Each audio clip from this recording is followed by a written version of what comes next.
Ladies and gentlemen, good afternoon.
Ladies and gentlemen, welcome to the forum today. Welcome to 2021 Taiwan Creative Content Fest. I am the MC today. This is my greatest honor to be part of the event. The theme for the session is Welcome the Metaverse, the Wild West for Creative Industries.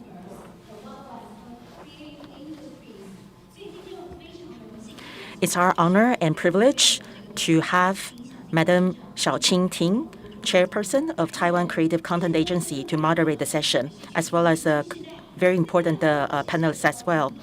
In this day and age, we are involved in the virtual world, and we are seeing a blurred line between online and offline. So we're seeing an ongoing integration of the two universes, which is why we would like to talk about how the creative content industry in Taiwan identify the opportunities and challenges in this process. So in this wild west, we're able to tap into the opportunities. So without further ado, I would like to give you Madam Xiaoqing Ting, Chairperson of Taiwan Creative Content Agency, to moderate the session. Madam Ting, please.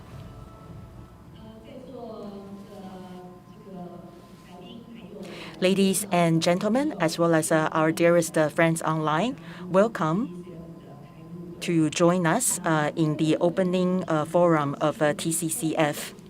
The key word of this year is Metaverse. I'm sure all of you are quite familiar with this word because this keyword is basically everywhere in the media. So what is a Metaverse? I'm sure everybody has a lot of curiosity, questions, and your understanding about Metaverse. So I very much look forward to our discussions today. And you will see we have a very strong panel of discussants who will also shed light on this topic. We will first help you organize our discussions about the Metaverse. So let's enjoy the video. Imagine after you watch the fashion show, you get to be able to pick the same outfit of those supermodels and put them on. And you can also join the concert to be a groupie. You can also fly and then go anywhere and purchase the artwork that your musician prefers the most and then gift it to him. And then ride on this vehicle and then get into the zombie land. And the next moment, you will be in the Mars. While you are enjoying your voyage, and suddenly you get to see this window pop up, reminding you that you're going to have an online meeting with the global investors online. So reluctantly, you have to change your outfit and then join everyone in the virtual meeting room. So these scenarios used to be Snow Crash in the novel or in the movie of Steven Spielberg in 2018. However, with the development of AR, VR, and AI, along with the development of creative content and the enablement of 5G infrastructure and communications technologies, so all the imaginations are now a reality. Due to the pandemic, the integration of online and offline is being speeded up. One of the keywords online will be able to depict this new change that we see, which is Metaverse. Bloomberg very optimistically forecast that the production value in 2030 could be 70 trillion NT dollars for Metaverse industry. So 2021 is coined as the first year of Metaverse. Mark Zuckerberg, Mr. Huang of NVIDIA, and lots of gaming companies mentioned the keyword of Metaverse and making a lot of investments. Jensen Huang believes that the economic scale of Metaverse will be bigger than that of the physical world.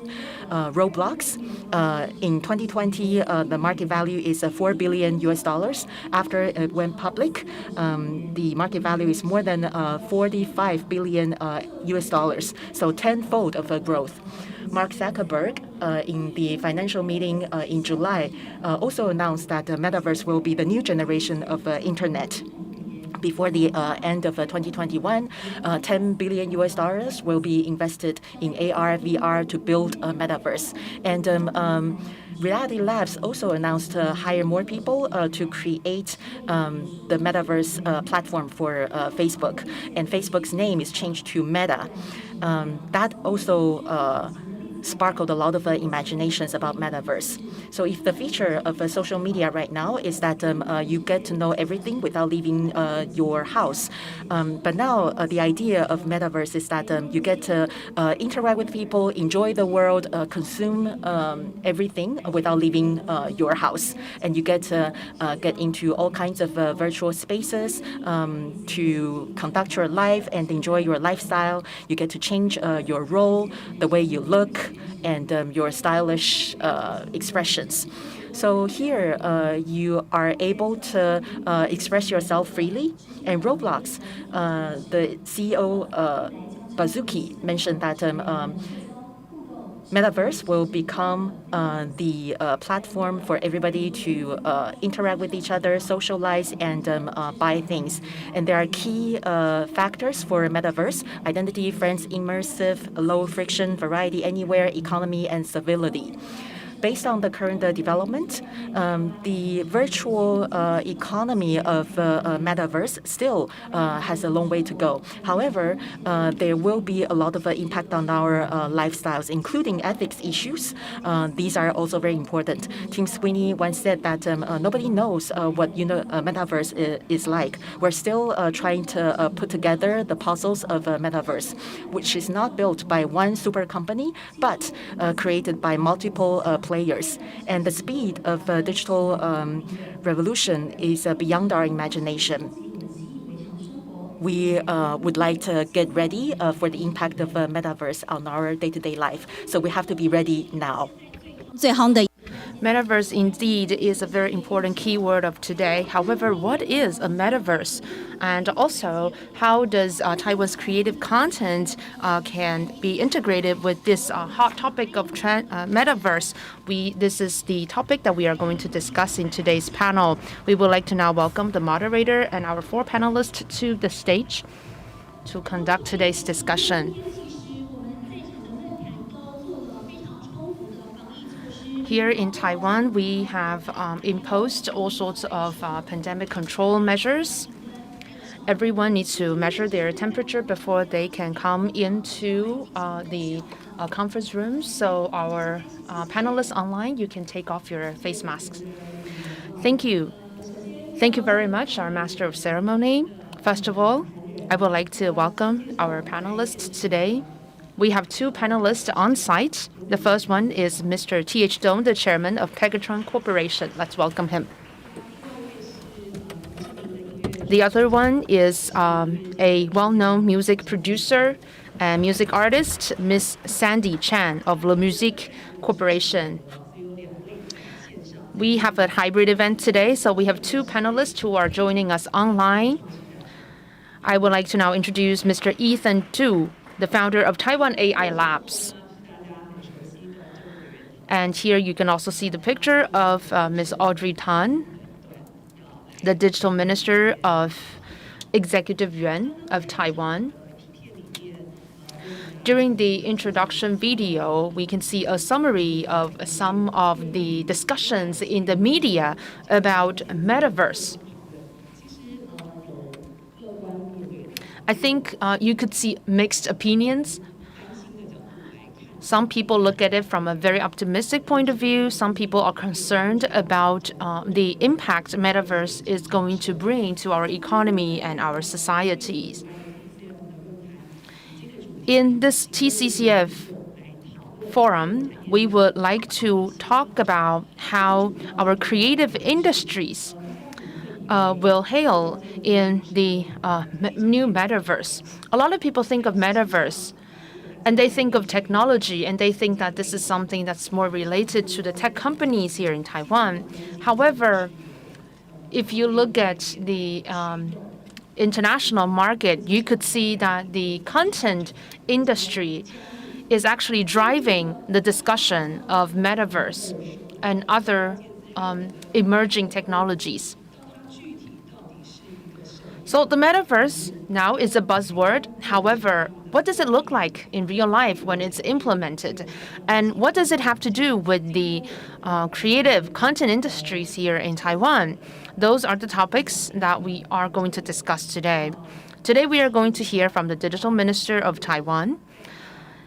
We are also going to hear from experts in AI and also the chairperson of a major electronics company and also a music producer. I think they each will have a unique take on these topics that we are going to discuss today. They are going to provide us with a wide range of perspectives, and I am really looking forward to it. So now I'm ready to present my first question. All of our panelists are from different backgrounds with different expertise. I would like to first ask all of them, each one of them, to define what a metaverse is and how does it have to do with the industry that they work in. I would like to, first of all, give the floor to Ms. Audrey Tan. 2016年，我要写一首叫做 Job Description， 就是工作内容的一首诗或者一个祈祷文哦。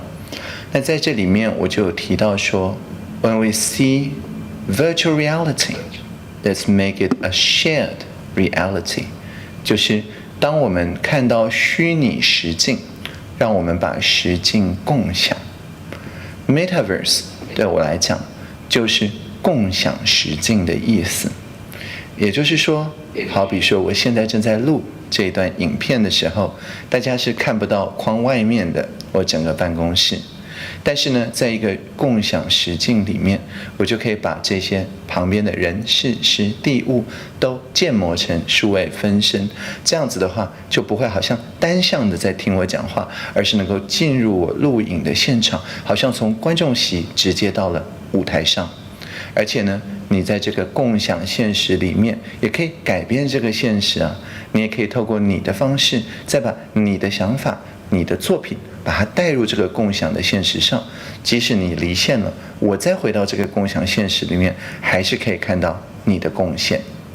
所以在这里面，当然最重要的一件事情，就是这个空间到底是共同创造的，还是这个空间是先来的人决定了一切。在前者，它就比较民主。这里的民主化指的不是只是它很便宜或者是很容易接取到，指的是每个人对于这个空间的规则都有参与设定的权利。只有这样子一个民主的空间，才能确保这个共享的现实不会变成一个好像噩梦一样。好，唐政伟他。Thank you. Ms. Tang used to be an entrepreneur. She has also planned cities.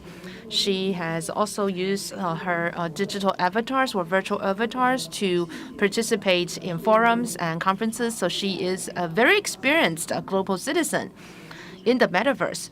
Now I would like to turn the floor to Mr. T.H. Dong, the chairman of Pegatron Corporation. Taiwan is very well known in the global tech industry. Mr. Dong has been a very active participant in not only the tech industry, but also in Taiwan's public policy formulation. I remember that when Taiwan was about to shift from the 3G to 4G era, that is from TV to the OTT era, or from the world of analog to digital, Chairman Dong had a statement saying that this kind of change will bring about a huge scale of revolution to our overall society. And he also used to say in the 2018 Executive Yuan's SRB strategy meeting that what 5G ushers in is revolutionary industrial changes. So I would like to ask him to tell us what he thinks about metaverse. The metaverse is a very, very popular word today. When I was still a student, the term meta is usually used in creating new hybrid terms. And so meta means change, transient, instability, in between two fields or two things. And metaverse essentially means beyond universe. Beyond I think you all know this English word. When beyond is coupled with universe, I think the term itself is self-explanatory. However, if we look at the industrial applications of Metaverse, I think the verdict's still out. We can still see many different possibilities lying ahead of us. That excites us and worries us at the same time, because in Taiwan, we're always very open to new trends and new technologies, such as 5G. And we are really one of the fast movers in these new technologies. However, there are the big use and the small use.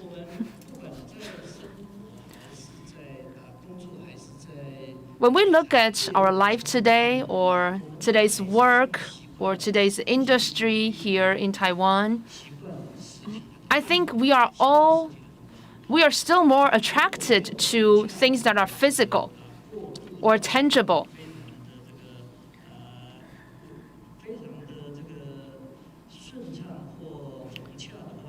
We need something that can transition us seamlessly to the virtual world. And if we don't have that, we may see some tragedies. For example, electronic tolling system. When you park, you don't see human toll collectors anymore, or parking fee collectors anymore. But we need to have a transition system when we move to automatic or electronic payment system, because we need time for these payment collectors to transition to new jobs in our society. So coming back to the metaverse,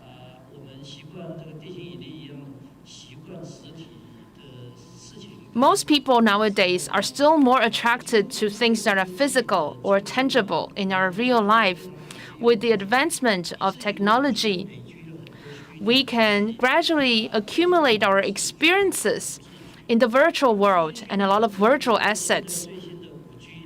With the application of 5G technologies and AR technologies and devices, we will be able to transition to this virtual world gradually. For example, our virtual avatar. Maybe we will accumulate more and more experiences in the virtual world with our virtual avatar, that eventually our physical embodiment will be forgotten. A lot of people are looking forward to the future market cap of $1.2 trillion in the Bitcoin markets. $1.2 trillion, that is a big number.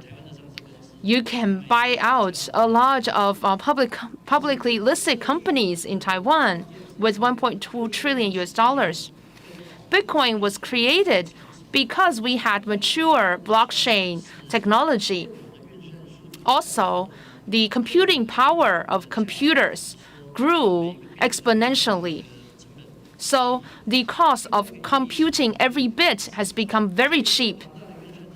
With such huge computing power, people are able to create these cryptocurrencies. So we have a lot of technological foundations that are there.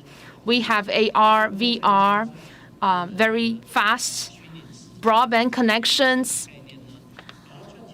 virtual reality systems. Now we can see that some innovators in the industry have become very ambitious in their aspirations. They realize that they can integrate all of these virtual experiences that are here and there and make it into an integrated virtual environment. And this integrated virtual environment may lead to many more possibilities. Right now, people trade cryptocurrencies, and it's a very distributed system. 2 decades ago, we saw a new trend or a new wave. in the technological field, and that was the internet, the emergence of the internet. Later, we saw the burst of the tech bubble, because at that time people realized that they didn't know how to capitalize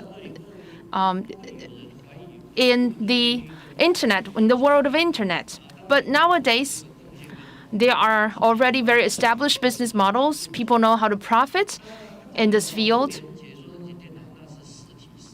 So 20 years ago, we saw the internet connecting physical computers, tangible computers.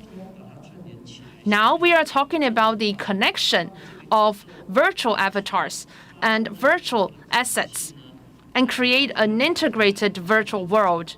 I think we are still thinking about the infinite possibilities in this metaverse.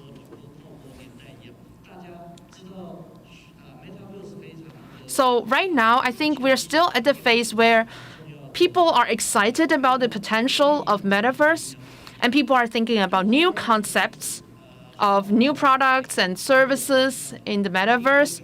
However, we are still in the process of exploration, and it's great that Taiwan is one of the fast movers and adopters of this trend. That is my take of the metaverse. It's full of possibilities, but at the same time, we have to be cautious not to replicate the tech bubble 20 years ago. Thank you. When the human beings moved into the age of internet 2 decades ago, I think people still remember the impact it brought to our society and economy. Now we are ready to enter the next stage of the internet. Now I would like to turn to Mr. Ethan Du, who is joining us online. You are the founder of PTT, BBS system, a BBS board here in Taiwan. And I think with the creation of PTT, you really created a new possibility in the world of internet and in internet community. So what is your take on the metaverse? What do you think about what the metaverse is? Thank you so much. Metaverse, why is it so constantly mentioned? Because there's a lot of things happening at the same time. In the past, at the internet era, there's a lot of VR scenarios. At Microsoft, there's Minecraft. You're able to get into a new world or create a world of your own. In the world, you get to interact with other people, and you get to build your own community, take part in all kinds of activities. So basically, in this virtual world, you're able to have this lifestyle going on. However, there's still a distance between the virtual world and the physical world. The virtual world is created artificially, so there's a big gap between the two. And now we're talking about metaverse.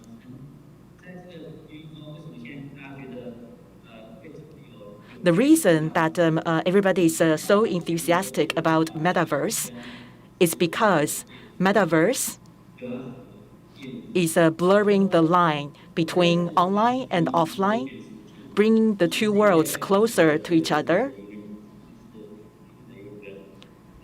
So it's a virtual versus a physical universe. At metaverse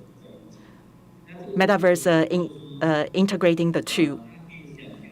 As you can imagine, with the advancement of technologies, as Madame Tang mentioned earlier, there are a lot of advanced technologies are being used by us without us knowing about it. So we are sometimes an unaware technology user. For example, when you're taking your own photo, you might use touch-up apps. For this kind of touch-up apps, they basically use AI to touch up your photos to make you look more beautiful or handsome in the photos. So there's a seamless transition between this process. So by creating the virtual avatar, for example, I'm talking to you here, and in the virtual world, I can create a three-dimensional avatar of myself with my look and my body movements and gesture. That's something that we can do already, creating our own avatars. And also about the environment. In the past, we talked about the virtual world versus the physical world. If you look at the world with the physical properties, for example, in some games or softwares, if you bounce a ball in the game, it actually bounces back. So basically, it took time for you to create such physical property in the virtual world. If you do so based on data collection, such as a Google Map,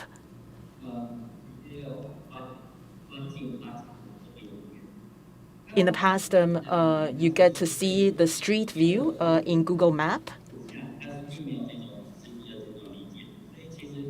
Basically, it's a video, and it does not have any understanding or knowledge about the streets in terms of their physical properties.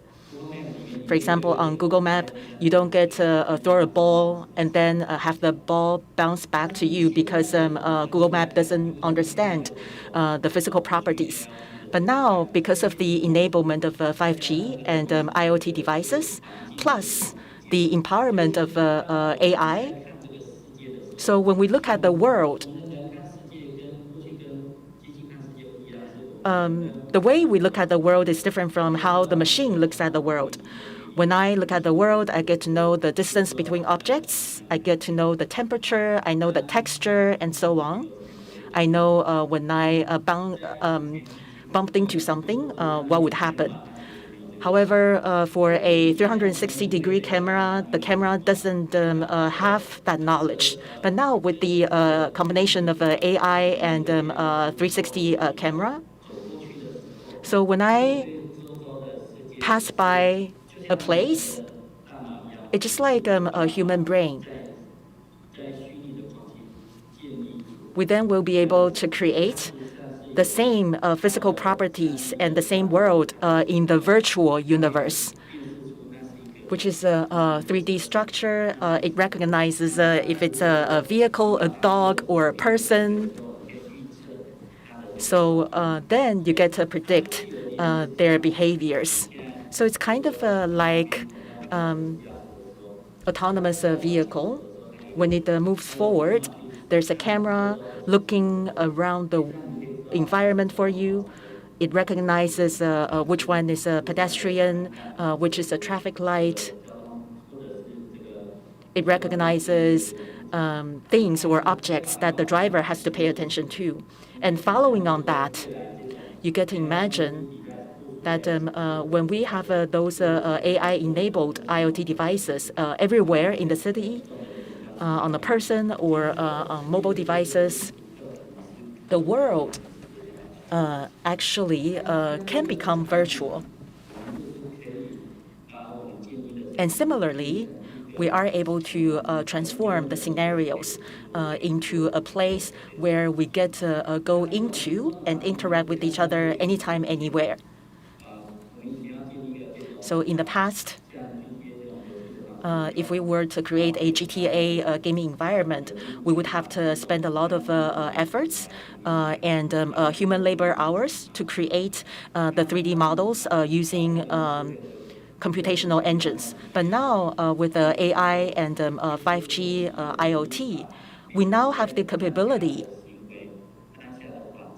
to learn the human behaviors and to learn the physical environments so as to build a universe for us to interact with each other in. That's what we call Metaverse. The Chinese translation of Metaverse doesn't really reflect the idea of meta, which involves both beyond and interact. So when we talk about the new world, in the past when we did a PDP, we went to the internet forum. It was all text-based. But now we have video conferencing systems, so we get to have those video feeds. And in the future, because of AI, IoT, and 5G, we then will be able to get in and out of the virtual universe where we are able to interact with each other, engage with each other, and build the metaverse together. As Madame Tang mentioned, metaverse has its issues and topics. Just like when we first had a social network, there were issues as well. So lots of concerns about how children were so absorbed into the games. So in the metaverse, will children be so absorbed in the world of the metaverse, so obsessed with it? Will the metaverse replace human-to-human interactions that we are having right now? In the past, in-person interactions might be replaced by our interactions in the metaverse, and more things can be achieved in metaverse. And there might be new business models coming up, replacing the old ones. So when we're in the new world, like we talked about earlier, is this a open, fair, and just world? Or is this new world being monopolized by a business giant? So we need to talk about digital equity. If we do foresee such an issue to happen, we may have to think about corresponding measures, regulations, if you will, and corresponding technologies so that we get to have a governance. Or we can use approaches such as Bitcoin or business in design, privacy in design to address these issues. So these are the things that we can start thinking about right now. And from this level, Taiwan plays a very important role. A couple of reasons. First, I talked about sensor devices of IoT to create metaverse, and the chipsets are basically one of the strengths of Taiwan. We also talked about after computation. For example, can we have avatar interaction in various locations? That would be the result of the combination of 5G and IoT. And Taiwan is also one of the leaders in this area. So in terms of metaverse, we need to look at cloud computing capabilities. In order to bring everybody onto the platform, which supports all the space understanding interactions involved in metaverse, which require high-speed computational power. So 5G is also a core strength of Taiwan. And in this new space,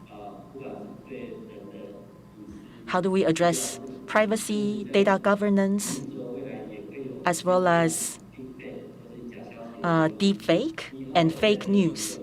So in metaverse, you might be able to see lots of Ethans who look like me, but who talk very differently from me. They are not the real me. So how do we differentiate who is the authentic Ethan? So this actually challenges our ideas about open source and open data.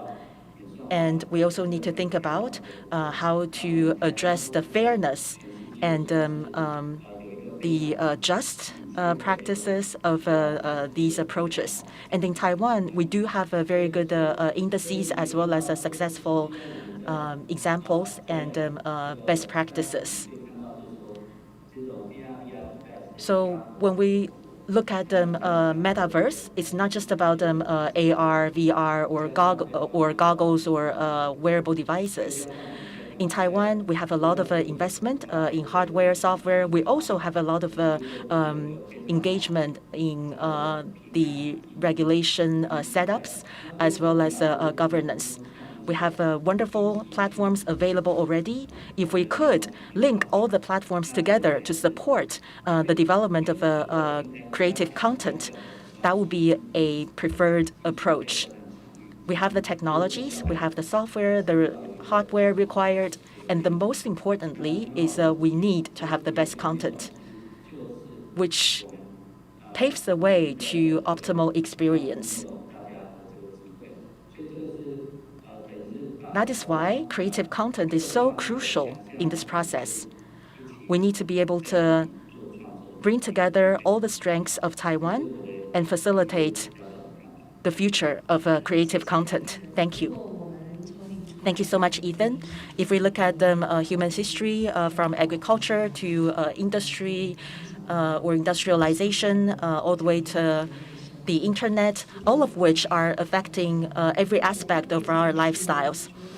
When we see the democratization of internet all over the world, the most important role of Taiwan is that we actually are one of the supporting forces of these technology developments. So we talked about the technologies, we talked about the background. Next, I would like to ask Madam Sandy Chen, how you look at this when we are yet to define the look of Metaverse. As a creator, how will you work in this framework or in this new world? I'm sure everybody knows Sandy as a music producer or a musician. However, I get to see Sandy in a lot of scenarios and events. For example, contemporary art exhibitions, manga exhibitions. She's very much involved in arts, politics, and a variety of topics. So Sandy, how do you look at Metaverse?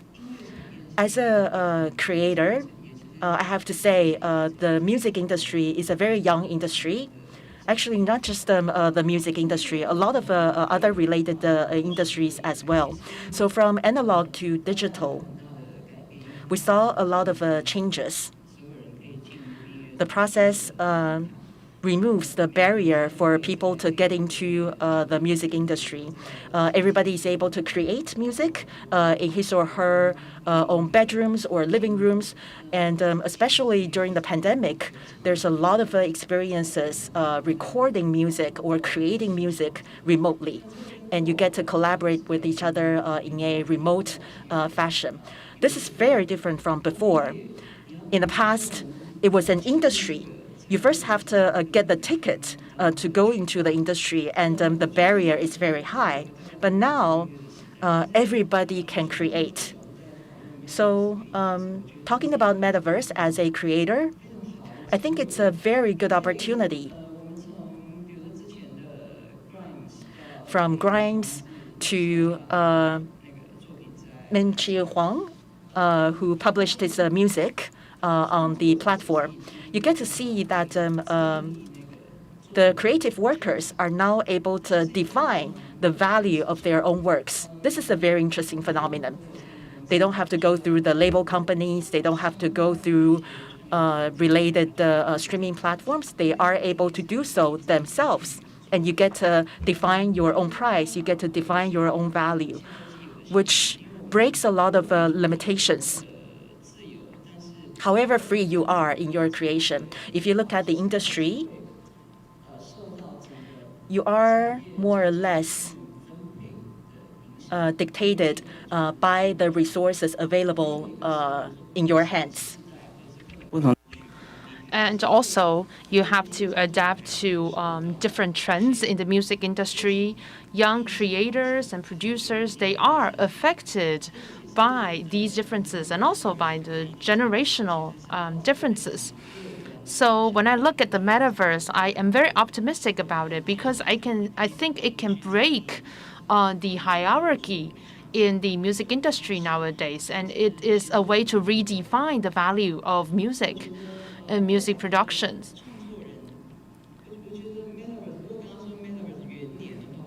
So we are talking about this year being the year zero of the metaverse. And so I think this means that for all the music creators or musicians, you have to think outside of your musical box. You have to think about what the metaverse is going to look like and how this will bring you interdisciplinary or cross-industrial possibilities. No matter how much technology advances, we still need quality content. So this is a very good opportunity for a lot of creators, because for creators who are able to bring out the best content, who are able to leverage all of the resources available to create quality content, they will be valued in this new world of metaverse. So I would like to encourage all of the young creators to really look into the trend of metaverse. This is something that is just emerging. It's yet to be defined. So every one of us, especially the young creators, can have a say in what the metaverse will look like in the future. So for creators, I think this is a possibility to start from scratch, to change the rule of the game completely, because we can rewrite the rule from scratch now. So let's grab this opportunity, really treasure this moment. 语谈之后，我们要进到第二。Thank you for your contribution during our first round of questions and discussions. We can see that the metaverse is already rolling and it has created some impact in the capital market and has won a lot of capitals and impacted investor vision. Let's look at some successful models. For example, Fortnite. There are 16 investors in Fortnite, and 2 of the largest investors are from Asia. Can you put up the background here? And JIC and Sony from Japan, they are working together now. So this year they have won $1 billion from VC. And then Wave. The case of Wave, I think. Oh, sorry, Roblox. Roblox is a company that has received a lot of capitals from VCs in the Silicon Valley. It now has a valuation of $4 billion, and it's about to be publicly listed in the United States. So you could see how the capital market is reacting to the trend and the discussion of metaverse. What about Taiwan? HTC, for instance, they have launched Beat Day, this holographic music platform where gaming and music are merged together in this platform. So they are now piloting this platform, Beat Day. So the next round of questions, I would like to start with Madame Sandy Chan. You have said that this is a good opportunity for young creators. And as a creator, you probably need to learn new skills in this new world of the metaverse. Knowing how to create music or write lyrics is probably not enough anymore.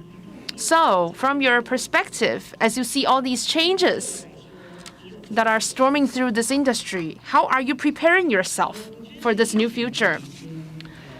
During the COVID-19 pandemic, a lot of musicians have seen a decrease in live performances, and people cannot travel that much anymore. So if you look at the statistics, A lot of people are watching, online streaming content a lot, and fewer people are watching live performances. Fortnite, for instance, you could see they are holding virtual concerts. I think people in the music industry are still very concerned about what will happen with live performances. During the COVID-19 pandemic, there were a lot of online concerts and performances.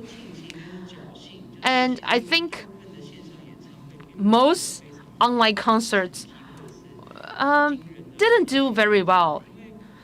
People were not impressed with them. It's not just a conversion of the venue or the environment. It was just impossible to replace the experience you can get in live performances. So this year we are seeing, music festivals coming back, and people are rushing into these music festivals.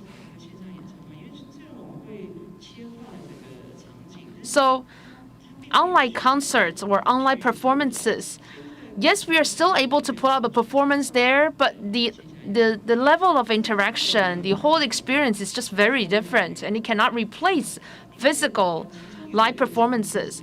But if you look at the virtual conference by Travis Scott in Fortnite, this is a very interesting case. All of the players of Fortnite can participate in this virtual concert with their avatars. This is very similar to what you can see in a recent movie. And that virtual concert, I think, is a game changer because it's very different from other virtual concerts, because you would see more than 10 million people online in this virtual concert at the same time. This is very similar to what you can see in Belle, this movie. And I could see a lot of screen capture posted by these online gamers because it was very interesting. In the virtual concert, these gamers can interact with each other. So it's a completely different experience. And I think this really is food for thought. We really have to think it through, because as a virtual avatar, when you enter into this virtual world, you can interact with this performer, this singer. This is very different from the more unilateral, communication in a live concert or performance. So I really think that virtual concerts will have some really promising future. So I think I'm very excited about the future development of virtual concerts. But I think we all need to be prepared, because in the music industry, a lot of people are thinking about going back to the good old days. But I think the impact of COVID-19 is irreversible. People are now so used to using these different devices to be connected online. So there are a lot of things that you just have to know. You cannot go back to the good old days anymore. Thank you, Sandy. Sandy and Ethan are now working together on a project. They are both members of our consultative board in TAICA. So you can see that the AI lab, Taiwan AI lab, is working together with Sandy, a music producer. So maybe one of you can share with us about this collaboration project, and also tell us a little bit more about your experiences and the lessons learned. Maybe we can start from Ethan. So we've been talking about Metaverse. And Sandy has also said something very important, and that is, how do you recreate the kind of human-to-human interaction in the virtual world? In the virtual concert, in the virtual world, how do you make people feel that they are connected with each other? I think this is beyond 3D. In the past, people think about 3D, about spatial computing, creating that 3D space, but it's more than that. It's probably 4D, 5D, or 6D. There are so many different dimensions you have to take care of to make people feel emotionally connected in this virtual world. Let's take music as an example.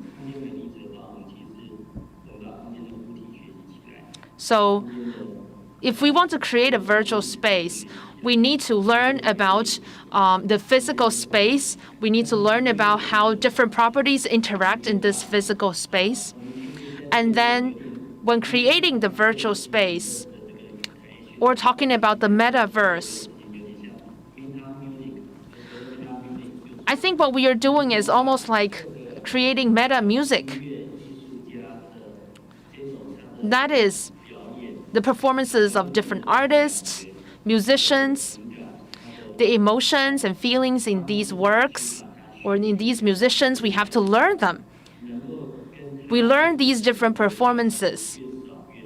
And we learn it so well that it's almost a perfect replica of these live performers. People now talk about deepfake, so you could see how powerful these learning technologies are. Nowadays, you can have an avatar of Ethan or a fake Ethan online that will convince you that it's the real Ethan who is doing the talking in that space. So, can we use machine learning to learn how music works in the real world? And then to go deeper, to go to the next step.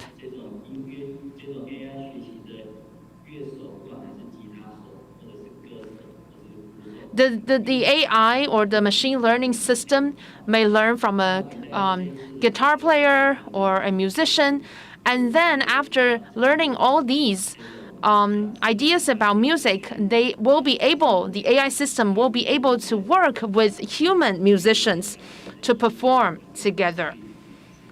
So this is something that we are experimenting on at this point. So in this project, we work with a lot of musicians, and we want to identify the quintessential properties or characteristics of what makes a music enjoyable or unique, so that our machine learning system knows what they need to pick up. So we are talking about using AI and machine learning to learn about music, and people, when thinking about this, will be concerned about human jobs being replaced by AI systems. And I could see that a lot of people, in relation to this issue, is thinking about who will be the person who writes all the rules about the Metaverse. So when we enter into this new world of the Metaverse, who gets to write the rules?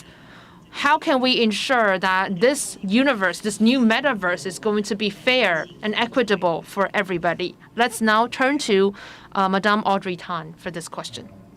这样子共同创作的场域里面，最重要的就是它是 bring data to code， 就是每一个人贡献资料，但是全部都聚集在写程式的那个人的机器上。还是它是 bring code to data， 就是程式是开放的，任何人都可以在自己的机器上，在自己的资料这边来运行。前者就是传统上 Web 2.0 的状况，一些很大的公司也好，团体也好，透过不会跟人分享的程式码，但是呢，却要求大家的资料都必须跟他分享。但是现在呢，已经有 Web 3.0 的技术，透过 Web 3.0 的技术，是我们这些写程式的人，透过开放源码的方式，把应该要怎么样子在共享现实里面互动的逻辑都公开出来。不管是我自己也有参与开发使用过的 High Fidelity， 还是现在大家耳熟能详的 Ethereum， 或者是 IPFS 等等这些新的协定，都在告诉我们说，当你 bring code to data 的时候，大家在参与资料的分享的时候，才不会变成当云端宕机的时候，好像我们的地端什么都没有的情况。相反的，我认为真正的云端是由无数的地端自己合作组成的。好，我不知道大家。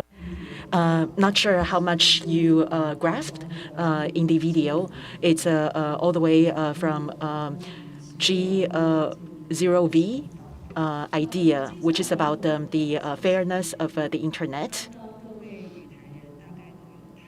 As all of you have touched upon, we talked about the definition of a metaverse and some of our concerns. Let's get into further. Let me give you an example. When I looked at the speed from 4G to 5G, kind of like the speed when skyrocketed. All kinds of softwares, tools available, and opens up the possibilities of the industries. I once asked a colleague in my office who is in his 20s. They are the indigenous people in the internet era. So I asked him, there's a lot of challenges, for example, set up the rules, or how do you get into that, or governance.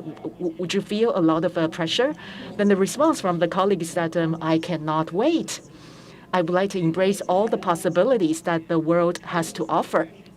So let me ask you, if you were in your 20s, of course we're not in our 20s anymore, but if you could relive yourself again with so many possibilities and changes, what would you expect and what would you concern if you were in your 20s? I was actually not surprised by your story. My colleague, Shi Changshu, when we were working together, we took back the cell phones, which were not smartphones back then. We took the phones back. So when we first got the phone, the first thing we did was to test the signals, to test the battery life.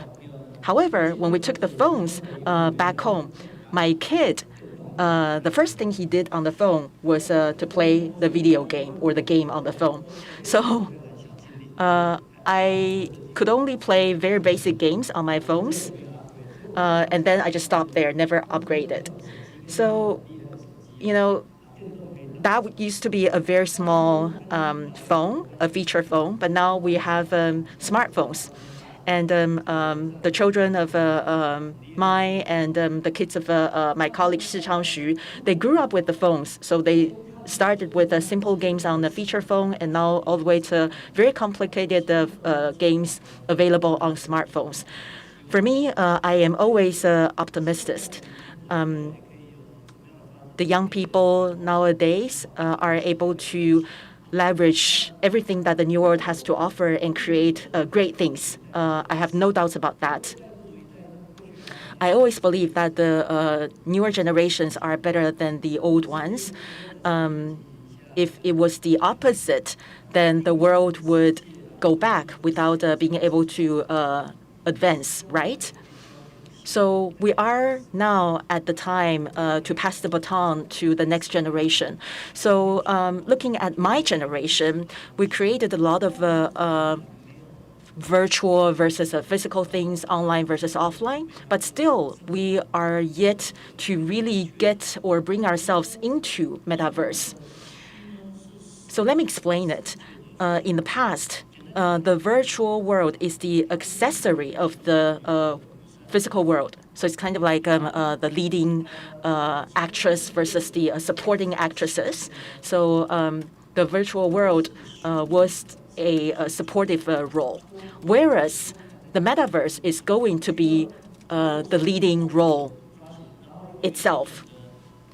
So without having to support others, it doesn't require anything to really demonstrate its value. Basically, metaverse in its own right is virtual and is valuable without having to prove it.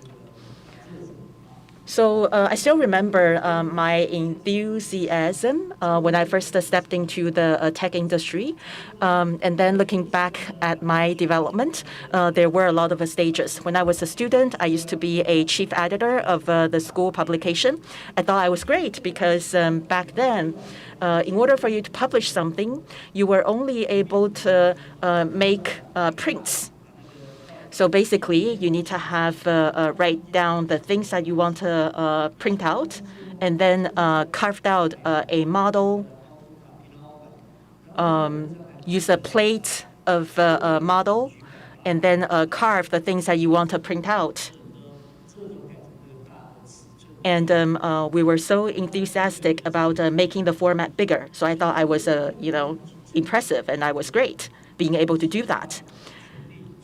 But if you look at publications now, the chief editor of the school basically is the gatekeeper. Everything has to go through me in order to be published. And we were able to publish 15,000 copies back then when I was at school. But later on, I entered society, and we were in the process of democratization of Taiwan. All the publications have to be reviewed and approved by the Central News Agency. It's basically censorship. Everything has to be reviewed by the government. That was my experience when I was a young man. In year 2000, with the emergence of the internet, I realized that everything would be different.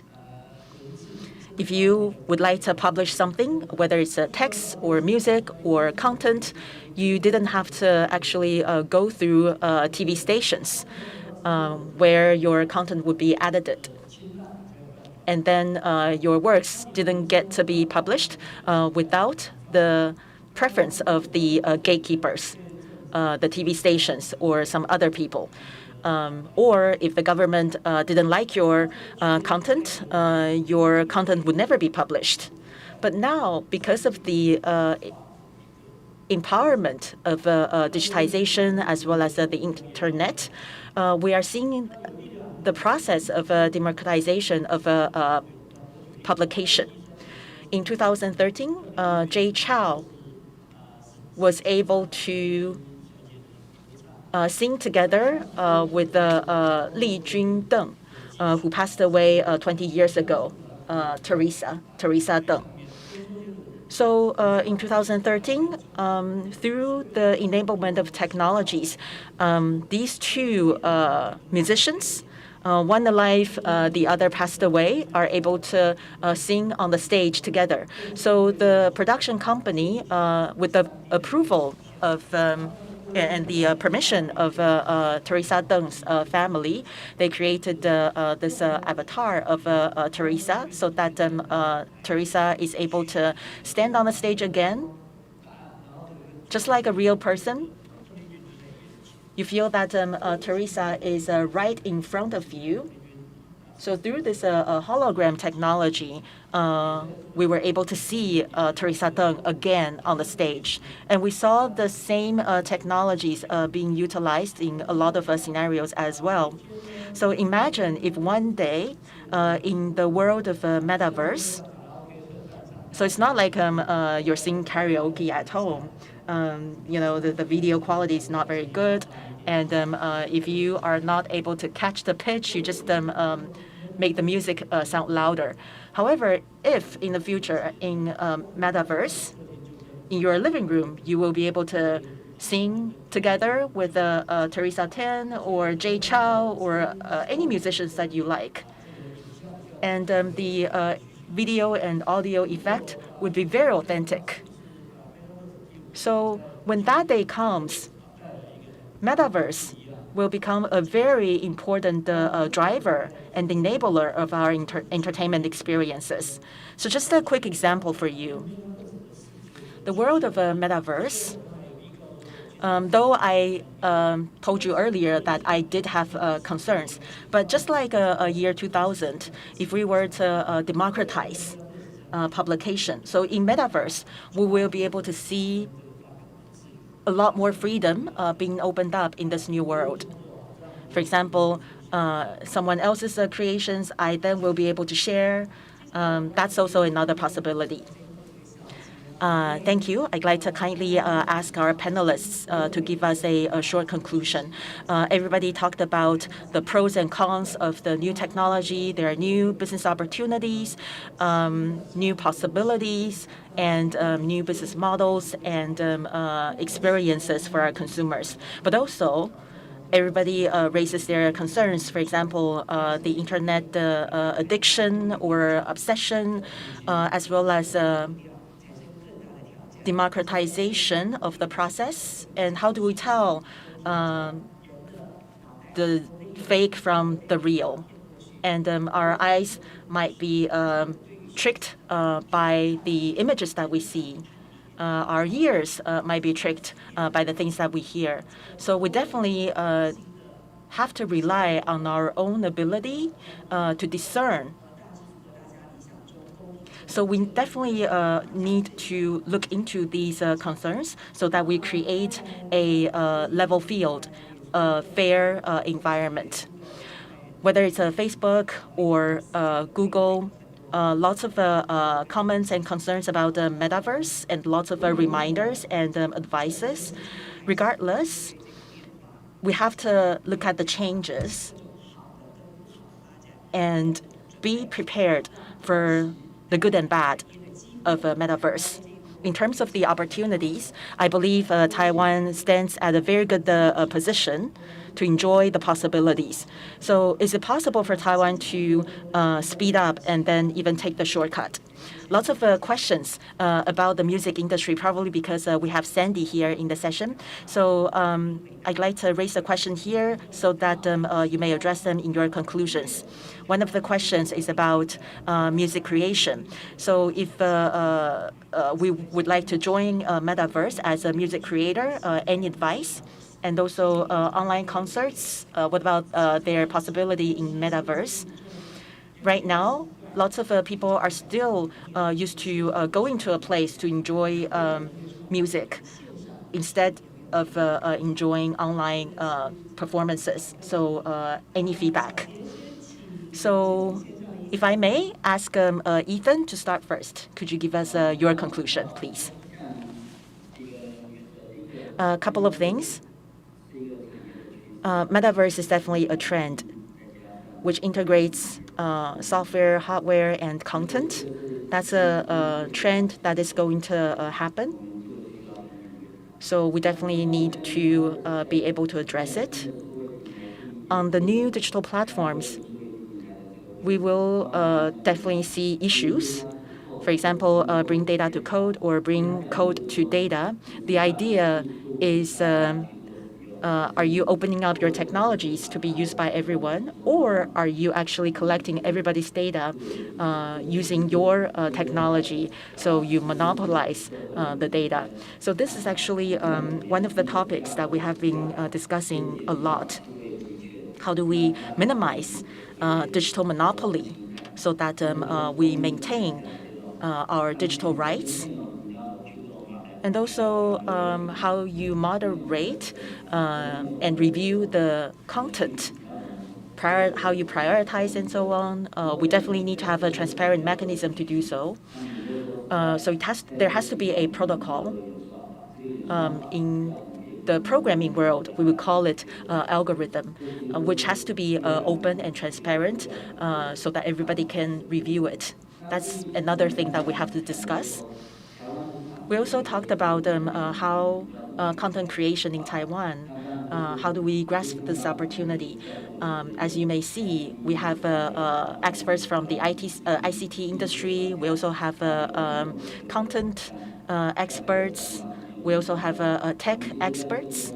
So here together, we're more than willing to share with you our views and ideas. So through platforms such as TCCF, we also showcase our results here in the event. So I would like to encourage you to take a look at our results. And please do leverage the platform provided by TAICA so that we are able to address these opportunities. Thank you very much. Sandy, please. Let me make a brief conclusion and also answer that question you proposed earlier. So recently, on Fox channel, there is a reality program called Alter Ego. It uses volumetric capturing to create a talent show. So it's almost like American Idol, but what you see is the virtual avatars of these singers, these competitors singing on stage. When Fox released this news, a lot of people were excited about it. They believe it's going to be a lot of fun, very interesting. However, the rating was really bad. The viewer rating was just bad. Why? Because everybody feels so embarrassed. Because the panel of judges and the moderator of the show was looking at an empty stage. So when you think about virtual concert of Travis Scott in the Fortnite, a key difference there was the level of interaction. Right now, a lot of people in the content industry, they think about these concerts and performances in the more traditional, method of creating performances. So even with technology, they haven't changed their mindset, and that would create something very awkward. So it still takes some time to transition to this new world. But I believe with the younger generation who's more used to these concepts and technologies, they would know how to use them in a better way, in a more effective way. And that is why what I'm saying that this is a good opportunity for a lot of young creators to get into the game. During the COVID-19 pandemic, the music industry sort of stopped, was put on hold. However, if you look at SM Entertainment in South Korea, they launched a new girls band called Likespot. And they created a SM cultural universe. So it's almost like creating a new Marvel universe. So the SM cultural universe is a whole new universe where you could see that all of the SM entertainment artists have their own virtual avatar in this universe. There is a story in this universe. And also because of each artist has their own virtual avatar, so it created new possibilities in their music creation. So this girls band, you could actually see that they enjoy very high viewership in YouTube because SM Entertainment has created a new cultural universe and they have their virtual avatars. So they were basically unaffected by the COVID-19 situation. So a lot of times when I get interviewed and when people talk about virtual world and the reality world, a lot of times I could see that the moderators or the interviewer doesn't really understand the concept there, and I have to correct them sometimes. When you create a virtual world, a virtual universe, you create a whole new world with endless possibilities. So that's my answer to the question. So, Mr. Dong, when you conclude, can you also talk to us about how Taiwan's tech companies, especially manufacturing companies, can profit from the Metaverse trend? So I thought I was here to talk about content only, but since you have given me this question, so let me share my 2 cents. People are now talking about the booming growth of Metaverse. And I think we are not surprised about its possibility. But we also know that we need, for example, new chips from TSMC to support this growth. We also need IC design houses in Taiwan and also hardware manufacturing companies here in Taiwan to support this market. we believe that the business opportunities brought about by the metaverse will only be bigger than the opportunities created by the inception of the internet. So the scale will be tremendous, will be huge. Now, we have to look at the whole picture. I think what I would like to highlight here as my conclusion is that a lot of times people, when entering into a new world or a new age, they would believe that they have the freedom to create rules. However, after a while, you may think that you're not that free anymore. So I just want to tell you a story where my friend published a new book, and when I read this book, I realized that a lot of those contents were already published online, and it was essentially a collection of all those online articles. And so you could see that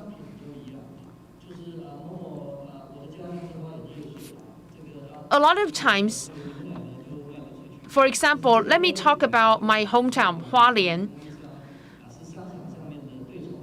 You know that sometimes Hualien is known for our dairy business. And sometimes there's a competition in the market that's not that rational. So you get quality milk produced by quality dairy farmers, but they cannot be sold on the market because the distributor did not want to give them the market or the business.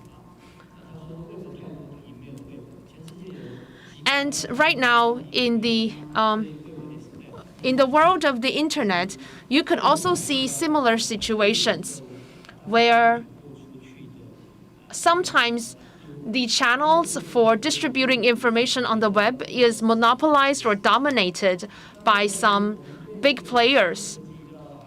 When the new age of metaverse is coming, we have to remember this. Human beings are already very used to a lot of virtual things.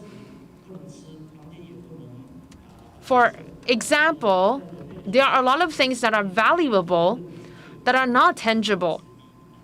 There are a lot of cultural assets or contents that are not tangible, but they are valuable. And even for some things that you believe are tangible, they are actually non-tangible.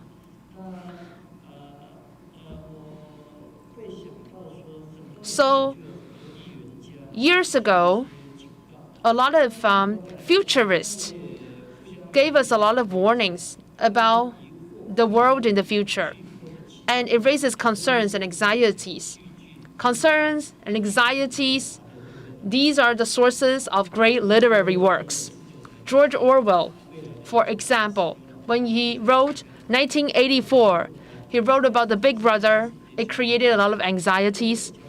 However, we could see that this world has descended on us.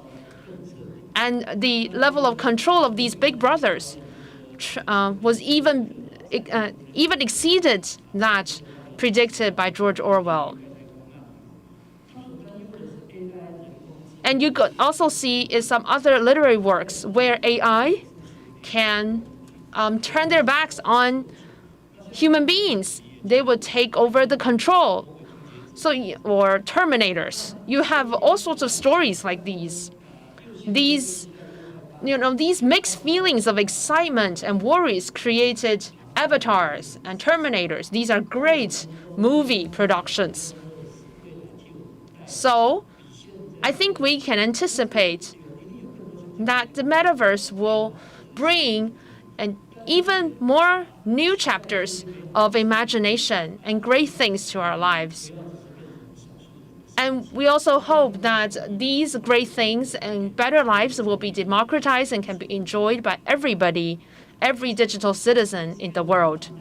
Thank you. Thank you very much for giving us this conclusion on a positive note. I think Taiwan has very vibrant citizen societies, and we are also at the cusp of a lot of political tensions. But the Taiwanese people have always been very brave and courageous, and find new paths forward. The creative content industry is the place where we can reflect and contemplate on these challenges and the feelings of the Taiwanese people in the face of all of these challenges as well as opportunities. Finally, I would like to ask Ms. Audrey Tan to talk about the issue of governance in this new metaverse. 主要的准备就是确保不但宽频是人权，而且每个人都可以做出新的数位的创作的空间，也就是所谓的 competence 素养的教育，是不只是我们国民教育，而且也是终身教育最主要的部分。在以前，如果只是教所谓 literacy， 就是所谓的媒体识读、数位识读的话，那意思就是规则是人家设定的，内容也是人家做的，那你只要能够看得懂就好了。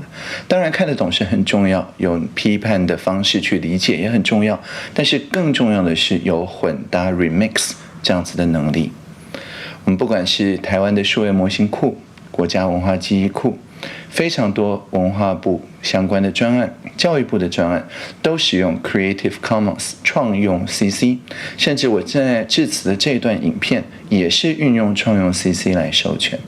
就像刚才讲 Bring Code to Data 需要一个强而有力的开放源码自由软体的授权生态系，我们在内容这边也有创用 CC，作为任何人想要创作的时候，不受现有素材的限制，而只受他自己创意的限制。只有这样子，在 Metaverse 里面，每个人才真的能够做自己，而不是说变成少数人垄断所有可以创作的素材。所以 Digital Competence 数位素养以及Creative Commons 创用 CC， 我觉得这些都是从大概10几20年以前，台湾政府就花非常多时间精力投入的工程。相信在共享现实的年代，也一定可以成为各位创作最有力的后盾。好，今天 I'd like to close the session here. Thank you very much for your participation, online and offline, as well as Madam Tang. Thank you very much for your continuous efforts. The limitation of your creativity is the biggest enemy here. We need to think about how to leverage our strength in manufacturing through the collaboration as well as a partnership so that we are able to create together. It's a challenge, yet an interesting one that employs multiple dimensions. And that's the charm about this challenge. TCCF of Taika is here to create a platform so that we are able to bring everybody together, exchange ideas, and come up with the solutions to address our future challenges. Thank you, Madam Ding. Thank you, Mr. Tong, Mr. Tu, and Madam Chen for your discussions so that we have better understanding about the Metaverse. The strength of Taiwan is definitely very important here so that we are able to get ahead in this process. Before we close, I'd like to ask all the participants and discussants to get together on the stage so that we can have a group picture. 就要就是对，跟他靠近一下这样子。那我们请摄影帮我们看一下怎么样的角度。对，好，我先下来。可以摸他那边。两边都进来，我们都在中间吗？可以啊。